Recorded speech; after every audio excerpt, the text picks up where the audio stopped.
নমস্কার বন্ধুরা, news today চ্যানেলে আপনাদের সবাইকে স্বাগত। টিম ইন্ডিয়া যে ইডেন গার্ডেনে দুর্দান্ত জয় পেয়েছে সেই ওয়েস্ট ইন্ডিজের বিরুদ্ধে, তারা সেমিফাইনালের টিকিটটা পেয়ে গেছে।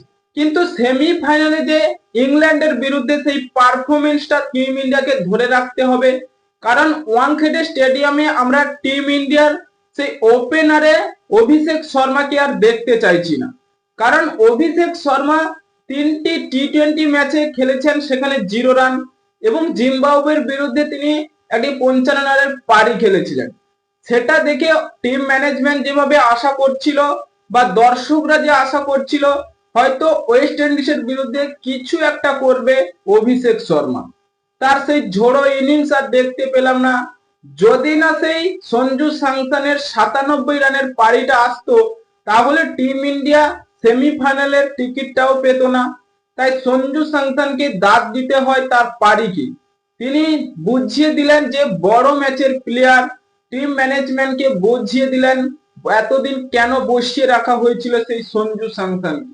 কারণ ওয়াংখেড়ে স্টেডিয়ামে যদি ভালো পারফরমেন্স পেতে হয়, সেই হার্দিক পান্ডিয়া, সূর্যকুমার যাদব এবং জাসপ্রীত বুমরাহ এরা ওয়াংখেড়ে স্টেডিয়ামে ভালো পারফরমেন্স করে থাকে।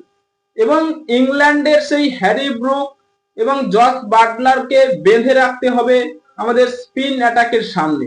সেই বরুণ চক্রবর্তী, অক্ষর প্যাটেল, এই দুই ক্রিকেটারকে একেবারে মজবুত করতে হবে। তাই টিম ইন্ডিয়া যদি ইংল্যান্ডের বিরুদ্ধে ভালো পারফরমেন্স পেতে চায়, তাহলে সেই অভিষেক শর্মাকে বাদ দিয়ে এবার রিঙ্কু সিংকেই আনতে হবে। কারণ ওপেনিং এ আমরা সঞ্জু স্যামসন এবং ঈশান কিষানকেই দেখতে চাই, এবং 3 নম্বরে তিলক বর্মা, 4 নম্বরে সূর্যকুমার যাদব, হার্দিক পান্ডিয়া, শিবম দুবে, অক্ষর প্যাটেল এবং রিঙ্কু সিং। এভাবে যদি টিম ইন্ডিয়ার স্ট্র্যাটেজিটা সামলায়, তাহলে হয়তো ভালো হবে।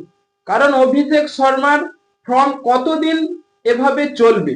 তাই টি-20 বিশ্বকাপের সেমিফাইনালে যদি ভালো পারফরমেন্স না করতে পারে, তাহলে ভাই আর খেলতেই হবে না।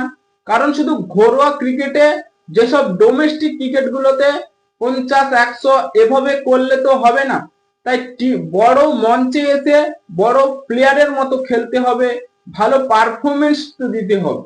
সেটা আমরা অভিষেক শর্মার কাছ থেকে আশা করিনি, এমন পারফরমেন্স।